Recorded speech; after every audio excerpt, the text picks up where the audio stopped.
You recently decided that you wanted to get into tabletop wargaming, maybe Warhammer, Blood Bowl, any game that involves a tabletop war aspect, but you don't know what you need to get started as far as painting goes, or maybe you don't understand the cost that's involved getting involved in these kind of things.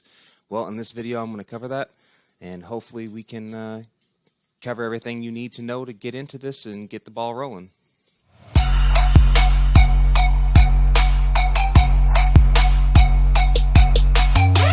What's going on, everybody? Vanilla Paints here, and as I've already said, this video is going to be covering everything you need to know or need to go ahead and go out and grab if you're interested in getting involved in Blood Bowl, Warhammer 40K, any tabletop wargaming that's going to involve you doing painting or any type of modeling. We're going to cover that in this video.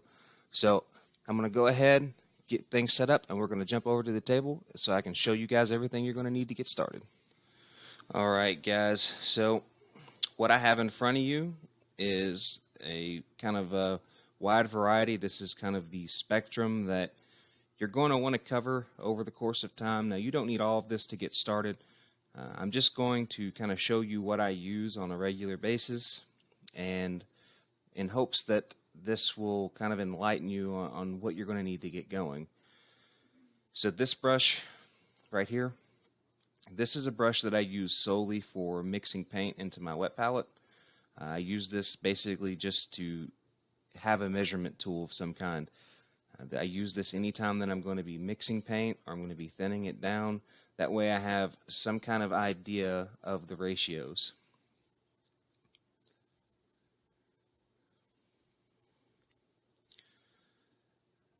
Now this is a 5.0. This is a Winston, oh no, I'm sorry, this is a Princeton Velvet Touch. This brush is my workhorse.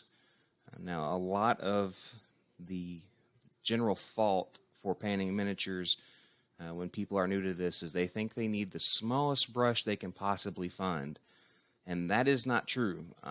Your goal is actually to use the biggest brush that you can possibly use, because you can cover more area in one swipe of the brush.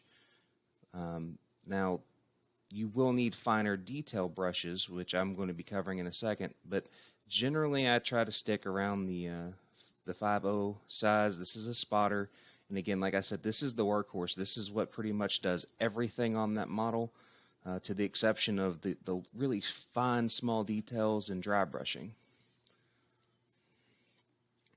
Now, this is something that isn't necessary, but I'm going to bring this up. I prefer when I'm doing eyes, as you should be able to see, this brush says eyes only. This brush is only used on the eyes. This is to keep the tip of the brush at that very fine tip. Hopefully the camera will pick that up. There we go. So keeping the brush at that really fine tip allows me to really go in there and paint eyes. You know, on these miniatures, they're super small, and when you're trying to do, you know, the pupil or sometimes iris, depending on what you're working on, you want to make sure that those bristles are really nice and tight so that you're not getting any kind of crazy lines going on in there when you're working in such a small area.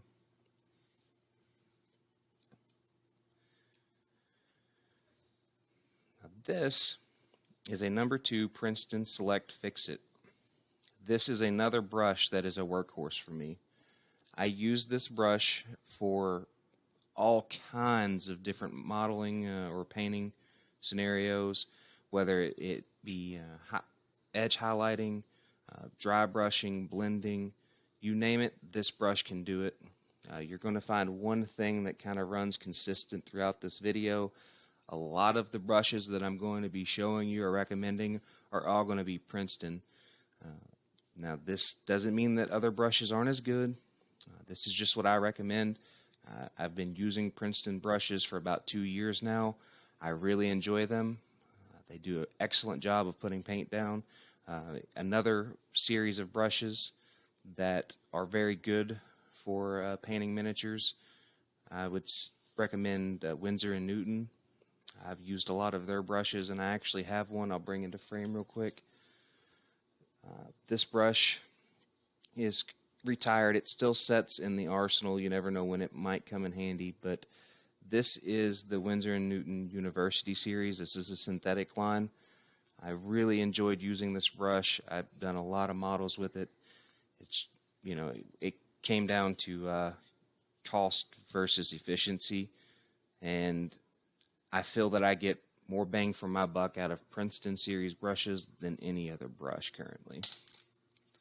So again, this is the Princeton number 2 Fix-It, and this is another workhorse. This is something, you know, it doesn't necessarily have to be this big, but this is a brush that I highly recommend to definitely get into your arsenal.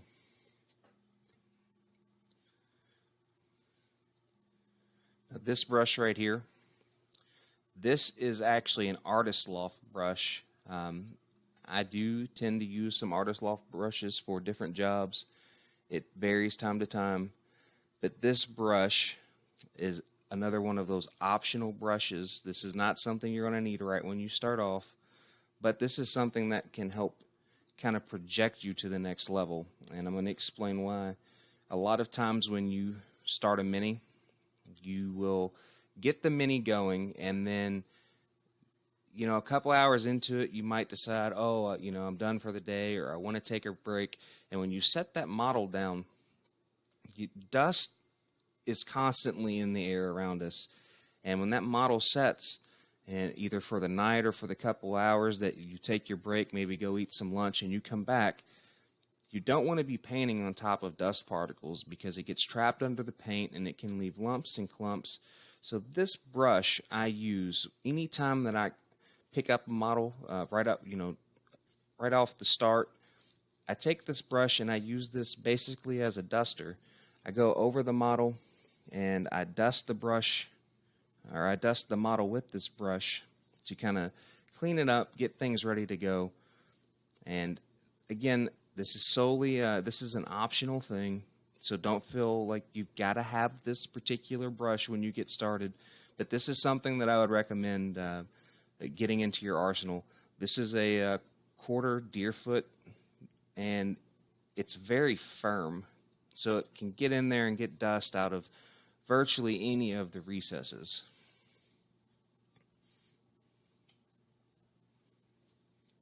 The last brush that I want to show you, this is a Winsor & Newton Cotman series. This is a Quad Oc or a Quad Zero, whatever you want to call it. This is a very small detail brush, and I'm going to try to get the camera to pick this up. Hopefully you'll be able to see let me bring it closer to the camera. This is a very tiny detail brush. This is what I was talking about when we were looking at the other one.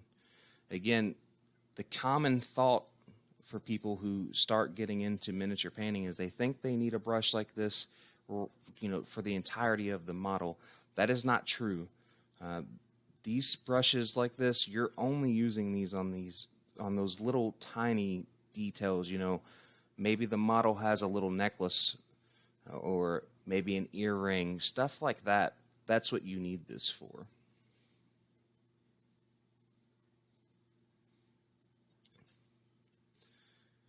All right, so that is what you're going to basically need for the essentials of brushes. So I'm going to go ahead and set things up again, and we're going to jump into what you're going to need as far as paint.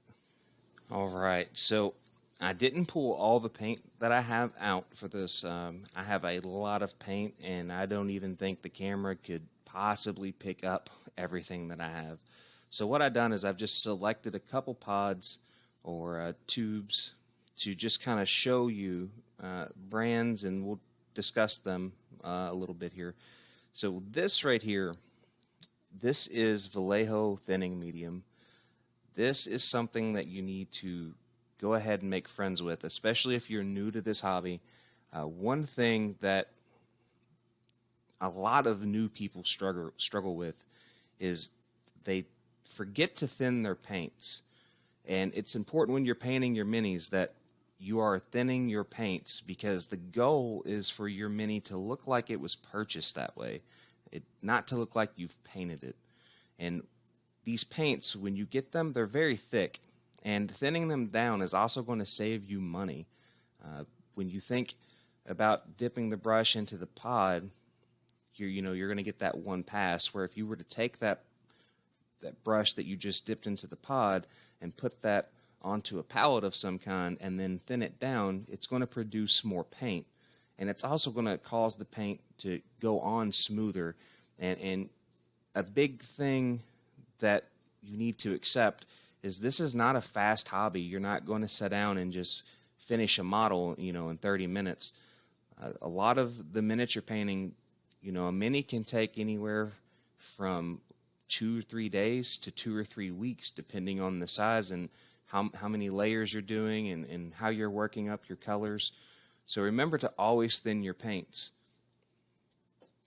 Now, as far as what paint should I use, there's a lot of different brands out there, and every painter is going to tell you something different.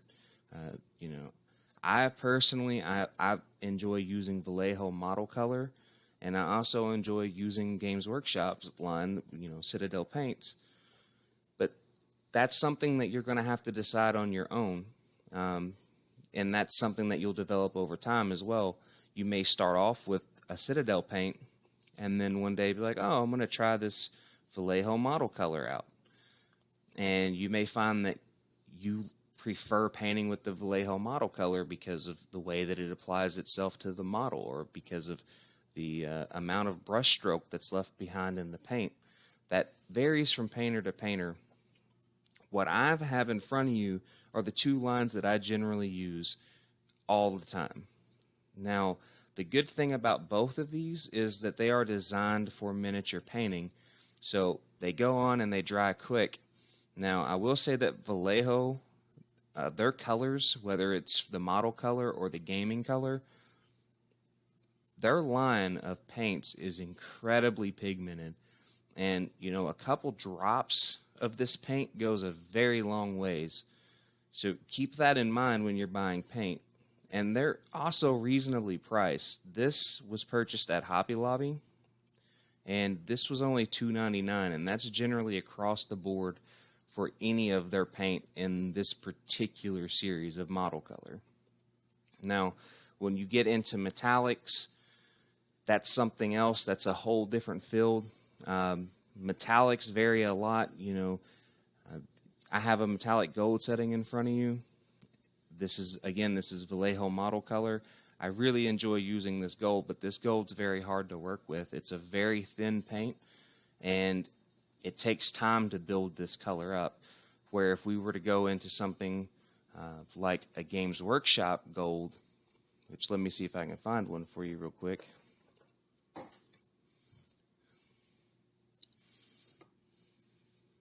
Here we go. Where if we were to go into something like a Games Workshop gold, you see that this color is very dark.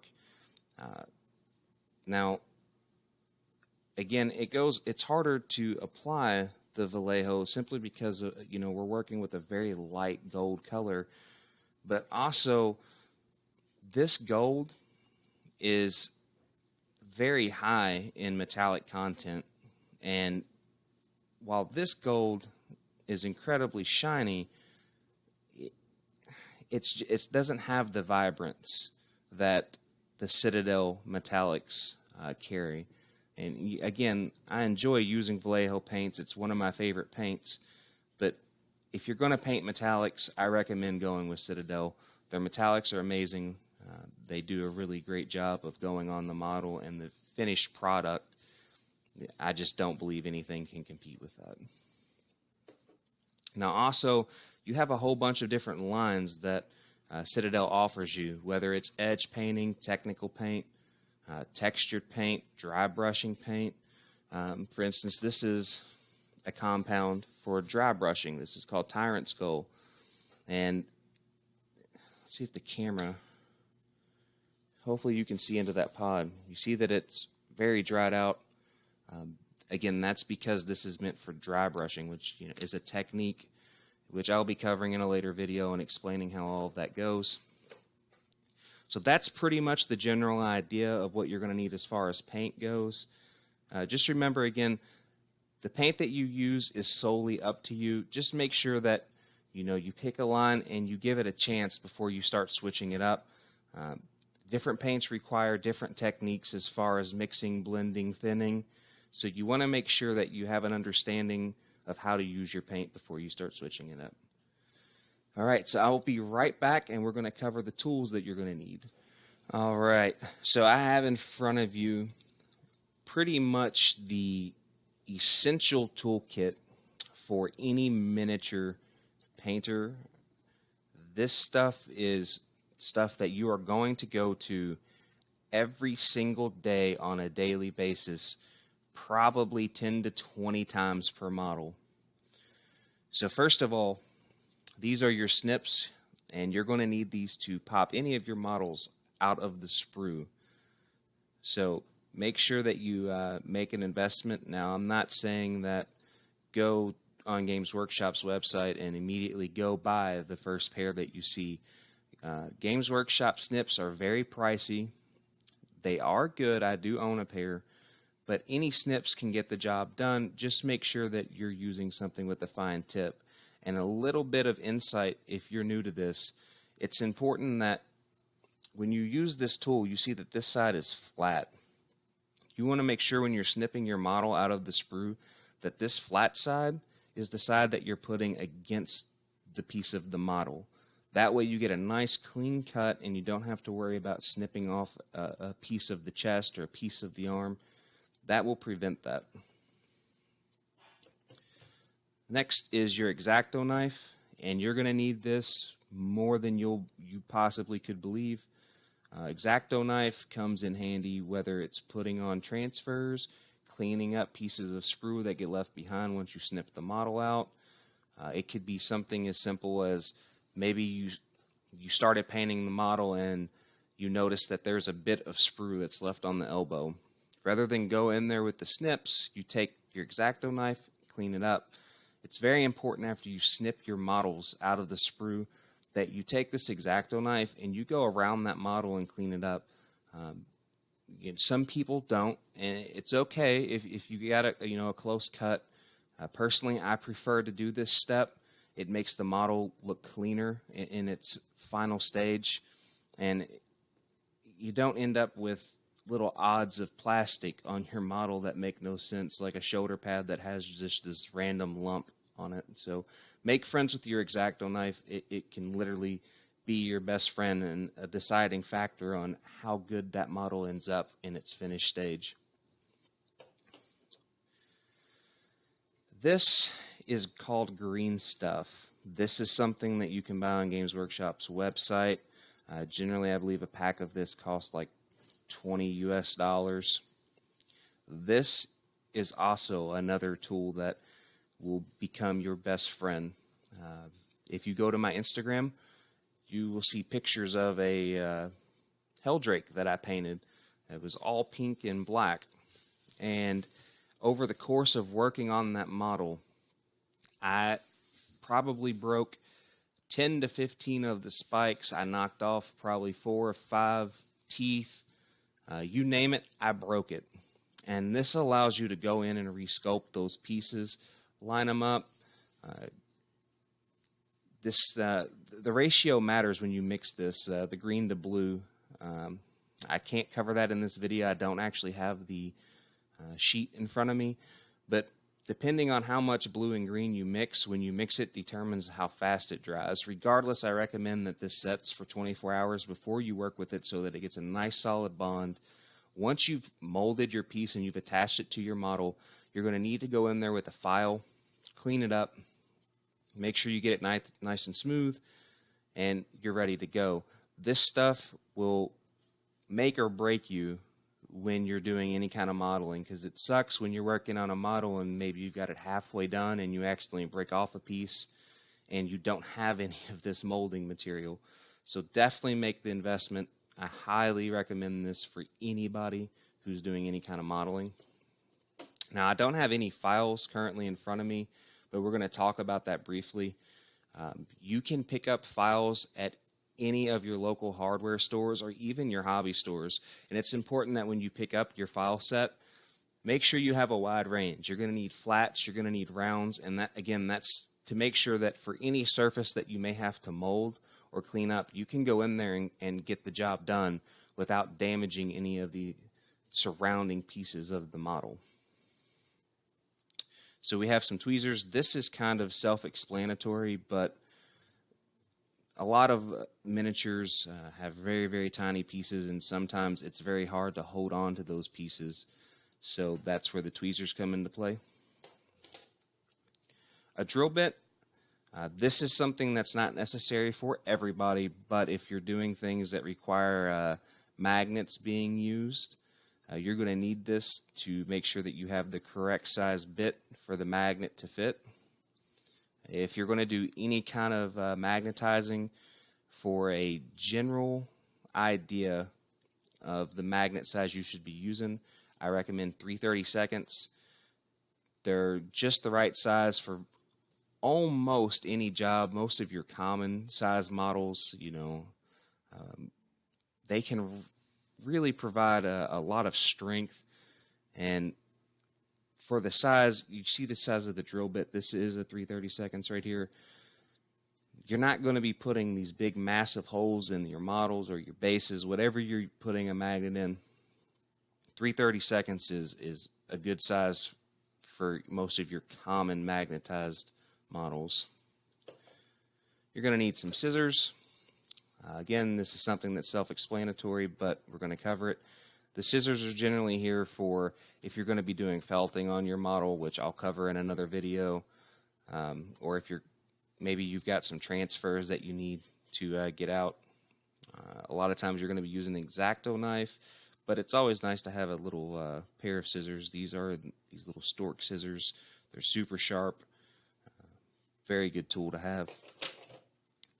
And you're going to need a glue of some kind. Now, there's a lot of different glues out there, and a lot of people are going to recommend different things. I personally prefer this pink instant nail glue. I've been using this for 2 years, and I love it. It's incredibly fast drying.